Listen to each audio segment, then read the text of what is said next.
Headlines आप जान चुके हैं। सुप्रीम कोर्ट से बड़ी खबर आ रही है। हुकूमत ने नैब तरमीम फैसले को सुप्रीम कोर्ट में चैलेंज कर दिया है। हुकूमत ने प्रैक्टिस एंड प्रोसीजर कानून के तहत अपील दायर कर दी है। अपील में नैब तरमीम के खिलाफ फैसला कलअदम करार देने की इस्तदा की गई है। तफसीलात जान लेते हैं इमरान वसीम से। इमरान, क्या तफसीलात हैं? जी बिल्कुल, दो अपीलें प्रैक्टिस एंड प्रोसीजर कानून के तहत जो है वो नैब तरमीम के फैसले के खिलाफ सुप्रीम कोर्ट ऑफ पाकिस्तान में दायर कर दी गई है। एक अपील जो है वफाकी हुकूमत ने दायर की है, उनके जो वकील थे मखदूम अली खान, और दूसरी अपील जो है वो जुबैर सदीकी की जानिब से, जो कि शहरी हैं, उनकी जानिब से दायर की गई है। इस अपील में कहा गया है कि जो सुप्रीम कोर्ट का फैसला है नैब तरमीम के खिलाफ, ये पार्लियामान का जो अख्तियार था कानून साजी का, उस अख्तियार पर इंक्रोच किया गया है, तजावुज किया गया है, और जो नैब तरमीम की थी उससे कोई बुनियादी हकूक की खिलाफ वर्जी नहीं हो रही थी।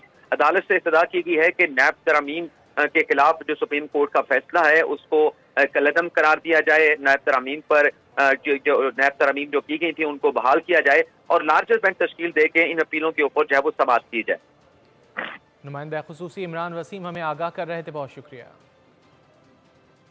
आगे बढ़ेंगे। फ़लस्तीनियों पर इसराइली मजालिम के बावजूद अमरीका की खुल्लम खुल्ला सरपरस्ती। अमरीका को इसराइल